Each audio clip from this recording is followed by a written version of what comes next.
Pengenalan. Al-taharush atau gangguan seksual di tempat kerja ialah merangkumi pelbagai tindakan penderaan seksual atau serangan. Gangguan seksual di tempat kerja adalah satu bentuk diskriminasi haram. Gangguan seksual ditakdirkan sebagai perlakuan yang tidak diingini sama ada secara lisan, bukan lisan visual maupun psikologi seseorang individu itu sendiri. Terdapat beberapa cara lain gangguan seksual yang dialami oleh mangsa, antaranya cubaan untuk merapati orang lain secara seksual, meminta layanan seksual daripada orang lain, dan gangguan seksual yang mempunyai ugutan. Masalah gangguan seksual di tempat kerja merupakan salah satu masalah yang timbul dalam persekitaran kerja di pelbagai bentuk organisasi seperti sektor bank, kilangan, pejabat korporat dan lain-lain. Terdapat sahaja berita yang membicarakan al-taharush ini sama ada melalui media elektronik atau media cetak. Gangguan seksual merupakan sebarang perlakuan yang tidak diingini tetapi banyak berlaku dalam sebuah organisasi di Malaysia. Objektif kajian. 1. Untuk mengenal pasti isu semasa al-taharush atau gangguan seksual di tempat kerja. 2. Untuk menganalisis isu semasa al-taharush berdasarkan kaedah-kaedah fiqh. Di dalam suratan literature, terdapat 4 bahan yang dapat saya ambil, iaitu daripada artikel, buku, akhbar dan seterusnya sumber tempatan. Yang dapat saya ambil dalam artikel adalah dalam berdepannya arus pemadaman masa kini kelibatan golongan wanita dalam sektor pekerjaan telah menjadi tidak asing lagi. Terdapat pelbagai dasar-dasar kerajaan yang menggalakkan pelibatan mereka kerana memerlukan pakar dari kalangan wanita.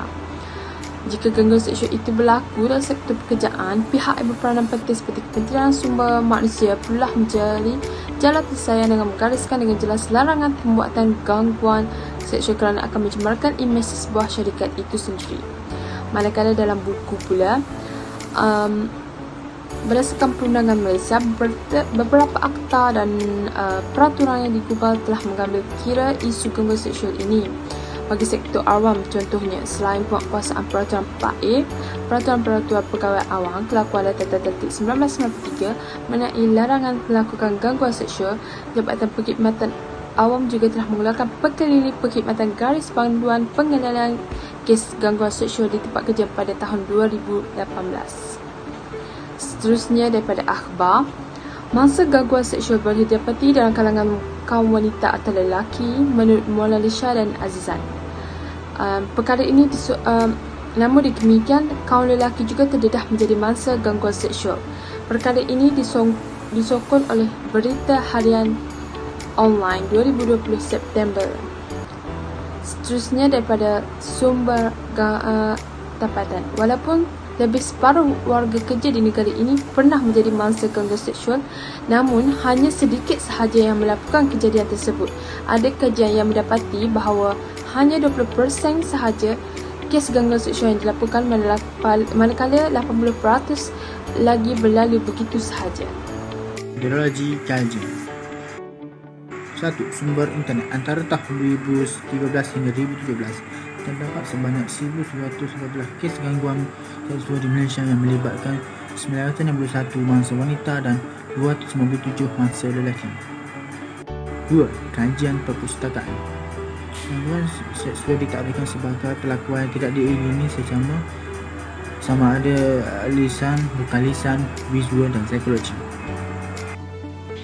Seterusnya, dapatan dan perbincangan. Kesedaran mengenai isu gangguan seksual dalam kalangan rakyat Malaysia amat penting kerana isu ini meninggalkan kesan yang mendalam kepada mangsa, khususnya wanita. Kesan dari gangguan seksual ini juga menjejaskan perkembangan psikologi dan fizikal mangsa, sekaligus mencalarkan kesejahteraan sosial masyarakat. Di dalam konteks Malaysia, gangguan seksual khususnya dalam kalangan wanita adalah di tahap membimbangkan.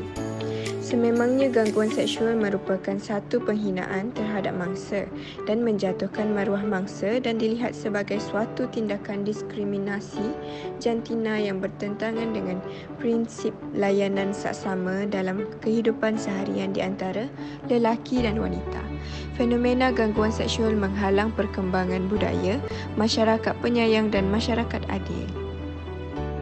Rumusan dan kesimpulan. Gangguan seksual adalah satu perbuatan jenayah serius dan boleh mendatangkan kesan buruk terhadap kesihatan mental dan fizikal individu. Walaupun mangsa gangguan seksual mengalami tekanan dari segi fizikal dan psikologi, namun masih tidak ramai mangsa yang berani tampil ke hadapan untuk mendapatkan pembelaan.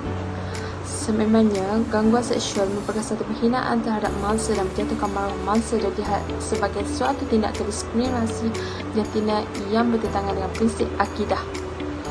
Kebanyakan mangsa gangguan seksual enggan membuat laporan. Keadaan ini amat membimbangkan, khususnya bagi menyokong usaha kerajaan membina masyarakat sejahtera dan jauh dari sifat tidak memoral, harmoni serta saling menghormati antara satu sama lain. Gangguan seksual tidak boleh dipersepsikan sebagai masalah pribadi dalam sebuah organisasi. Hal ini kerana masalah tidak boleh dipandang remeh kerana ianya melibatkan masa depan mangsa dan juga imej organisasi itu sendiri.